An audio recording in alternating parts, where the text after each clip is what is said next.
We're going to spend the next few sections exploring these electrical properties in an individual cell in the nervous system, working from small to big, simple to complex.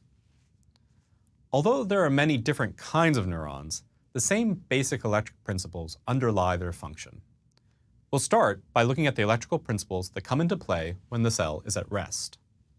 If we look at a typical neuron, you can see that it has a variety of parts.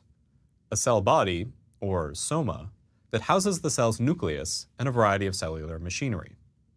Extending out from the cell body are fine processes called axons and dendrites.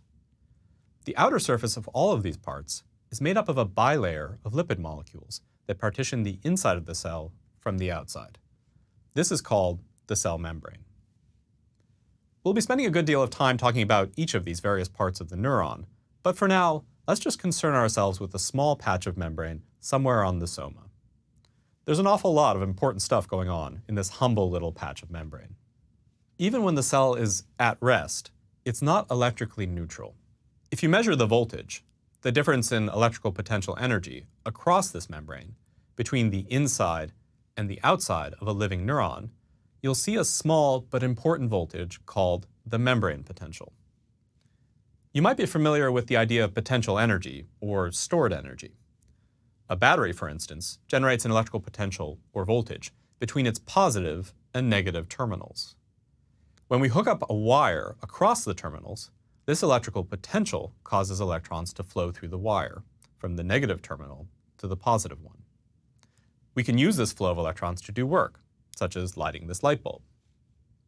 If we measure the potential difference between the inside and outside of a neuron at rest, we measure a voltage of about -70 millivolts. Voltage is a relative quantity. We can only really meaningfully talk about the voltage between 2 points. When we say that the voltage at a particular point in a circuit is a certain number of millivolts, we must also define what point we're calling zero. By convention, neurophysiologists consider the outside of the cell to be this reference, which in electrical nomenclature is called the ground.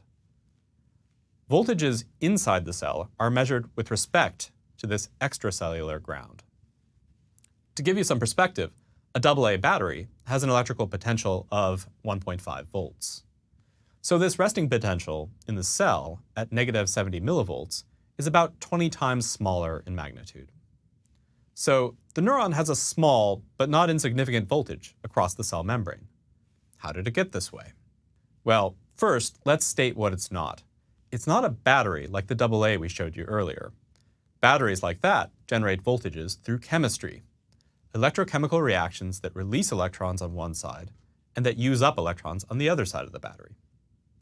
The key to understanding how neurons generate a resting potential lies in the stuff on either side of that humble cell membrane. Both the inside and outside of the cell are basically made up of water with a host of stuff: proteins, ions, and sugars.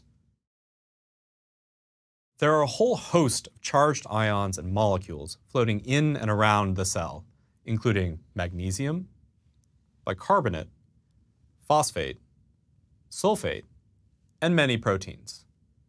We'll be focusing for now on just a few key players: the charged ions sodium, potassium, calcium, and chloride, which are present in reasonably high concentrations and are important in generating a resting potential in the neuron.